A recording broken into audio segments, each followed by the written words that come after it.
Total मुझे almost चार चार Saturday Sunday Monday Tuesday Wednesday 5 दिन हो चुके हैं पुर्तगाल आए हुए। और काफ़ी फास्ट प्रोसेस चल रहा है मेरा, बाय गॉड ग्रेस। मेरा टैक्स नंबर अप्लाई हो चुका है, लीगल एंट्री हो चुकी है, सोशल सिक्योरिटी नंबर अप्लाई हो चुका है। बस अब थोड़ा सा काम रह गया, कॉन्ट्रैक्ट लगवाना है and I am done.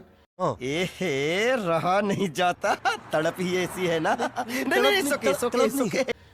Contract मेरा भी अप्रूव ऑलमोस्ट हो गया। मैं बस वेट कर रहा हूँ मेरे सोशल सिक्योरिटी नंबर के अलॉट होने की। जैसे ही मुझे मेल आ जाएगी मुझे बस उसका प्रिंट आउट निकालना है, साथ में कुछ कंपनी डॉक्यूमेंट्स लगाने के बाद मेरा कॉन्ट्रैक्ट अप्रूव हो जाएगा।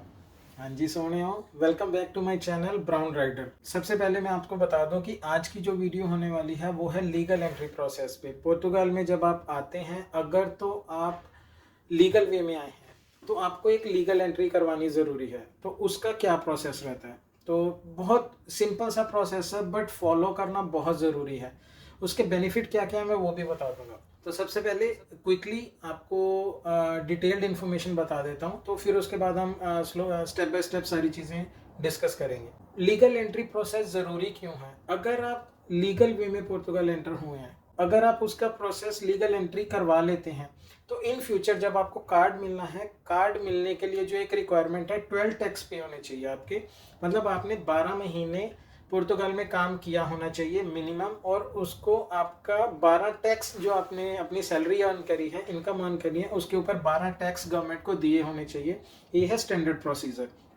बट अभी क्या है, अगर आप लीगल हैं पुर्तगाल में, और अगर समटाइम ऐसा होता है कि आपके पास काम नहीं है या काम नहीं मिला या कुछ भी रीज़न हुए उसके, बट अगर आप लीगल हैं और काम ढूंढ रहे थे, आपको काम नहीं मिला, तो अगर आपने 6 टैक्स भी पे किए हैं, मतलब 6 महीने से ज़्यादा आपने काम किया है पुर्तगाल में, 6 टैक्स आपने पे किए हुए हैं, तो भी आप एलिजिबल हैं, आपको रेजिडेंट परमिट मिल जाएगा, तो भी आपको कार्ड मिल जाएगा। तो सबसे बड़ा बेनिफिट है लीगल और इलीगल का ये, मतलब ये सबसे बड़ा डिफरेंस है कि अगर आप लीगल वे में एंटर हुए हैं और आपने लीगल एंट्री प्रोसेस को फॉलो किया है, आप तो 6 टैक्स बच सकते हैं एक तरह से। जो पर्सन सिर्फ डॉक्यूमेंट के लिए आ रहे हैं पुर्तगाल, जो कि 90% लोग ऐसा ही करते हैं, पुर्तगाल को वो इसीलिए चूज करते हैं क्योंकि सबसे इजीएस्ट वे है, इजीएस्ट कंट्री है जो आपको डॉक्यूमेंट दे रही है।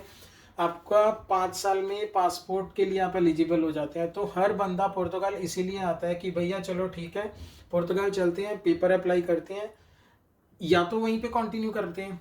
कुछ लोग हैं जो यहाँ पे कंटिन्यू करते हैं, जॉब करते हैं, पूरा प्रोसेस फॉलो करते हैं। कुछ लोग क्या है, यहाँ पे पेपर अप्लाई करके किसी और शेंगन कंट्री में मूव हो जाते हैं, वहाँ पे काम करते हैं और यहाँ पे टैक्स पे करते रहते हैं। बड़ा हरामी हो बेटा। तो मेरा अभी ऐसा कुछ भी डिसाइडेड नहीं है कि मैं यहाँ पे रह रहा हूँ या मैं मूव हो रहा हूँ।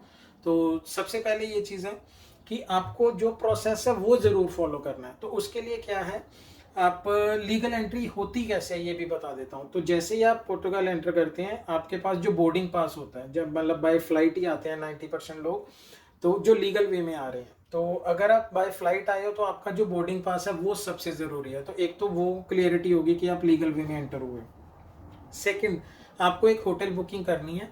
उस होटल में जब आप 1 नाइट स्टे करते हो, तो 1 नाइट स्टे करने के बाद होटल ऑटोमेटिकली आपको जो बिल प्रोवाइड करता है, वो बिल आपने बस संभाल के रखना है कि आप उस होटल में स्टे किया, और ऑटोमेटिकली वो होटल इंफॉर्मेशन आगे प्रोवाइड कर देता है यहाँ की रेजिडेंस डिपार्टमेंट है जो उनको, कि ये पर्सन हमारे पास आके इस डेट को रुका था। और सबसे ज़रूरी है जो बात, वो ये है कि विद इन 48 आवर जब आप पुर्तगाल एंटर करते हैं, जैसे आपकी फ़्लाइट है मान लो सुबह 10 बजे की, पुर्तगाल पहुंचे सुबह 10 बजे से अगले 48 आवर के बीच बीच आपको होटल एंट्री करवानी ज़रूरी है, तो ही आपकी लीगल एंट्री मानी जाएगी। ऐसा नहीं है 3 महीने आपने ध्यान नहीं दिया, 6 महीने ध्यान नहीं दिया, 6 महीने बाद जाके आप होटल एंट्री करवा रहे हैं, लीगल एंट्री का प्रोसेस फॉलो कर रहे हैं, वो नहीं होगा, वो वैलिड नहीं होगा, नहीं माना जाएगा। तो इट्स मैंडेटरी कि आप जैसे ही पुर्तगाल एंटर होते हैं, डे 1 पे आप अपनी होटल बुकिंग रखें कि मुझे ये वाला होटल बुक करना है। होटल बुक किया आपने, एक दिन वहाँ पे स्टे कीजिए। उसके बाद आप अपने जिसके भी आप अपने नॉन के पास आए हैं, फ्रेंड के पास आए हैं, जिसके पास आए आप उसके पास जाके मूव हो सकते हैं। तो वो जो बिल आप संभाल के रखेंगे, that is actually a legal entry document जो कंफर्म करता है कि आप लीगली आपने स्टे किया है पुर्तगाल में और आप रहे हैं। तो ये सबसे ज़रूरी है। इससे आपका जो बेनिफिट होगा वो आप 6 मंथ तक का आप टैक्स सेव कर सकते हैं। तो अगर तो आप पुर्तगाल में रह के काम कर रहे हैं, ठीक है, फिर तो सबसे इजी है कि आप काम कर रहे हैं, आप टैक्स पे कर रहे हैं, जब आपके फिंगर्स की डेट आ गई आप अपना जा रहे हैं, उनको सारे डॉक्यूमेंट्स प्रोवाइड कर रहे हैं और आपको परमिट मिल जाएगा। बाई चांस आपका मन ये चल रहा है कि नहीं मुझे सिर्फ पेपर अप्लाई करने और यहाँ से जाना है, तो पर मंथ का टैक्स है जो वो 282 यूरो बनता है बेसिक सैलरी के ऊपर। तो अगर आप वो बचाना चाहते हैं तो इनिशियल डेज में अगर आप टैक्स नहीं भी पे करेंगे, तो जब आपके फिंगर्स आने को अराउंड 8-9 महीने, साल का 9 महीने का टाइम रहेगा, तो उस टाइम पे आप वापस पुर्तगाल आ जाइए, यहाँ पे काम करिए, टैक्स पे करना शुरू करिए। नहीं भी करेंगे, बाहर से बैठ के भी अगर आप अपना टैक्स पे करेंगे तो भी आप अपने डॉक्यूमेंट्स बनवा सकते हैं। तुझे अक्ल है? तू क्या बोल रही है? चुप!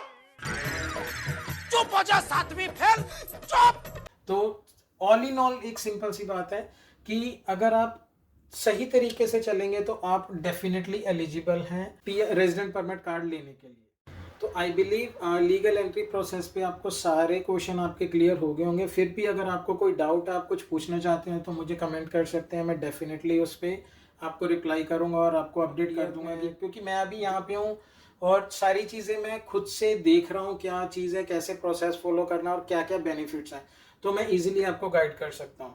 तो अगर आपके कोई भी क्वेश्चन है, do let me know in the comment box. If you like this video, hit the like button and subscribe to my channel for more informative video like this. Thank you so much, thanks for watching.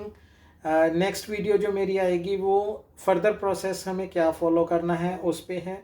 अगर आप भी ये सारी information लेना चाहते हैं, आपका मन है कि या आपका सपना है आप यूरोप में सेटल होना चाहते हैं, तो डेफिनेटली आप मेरे चैनल को सब्सक्राइब कीजिए, आपको बेनिफिट होगा इससे। तो thank you so much, thanks for watching, take care, bye bye.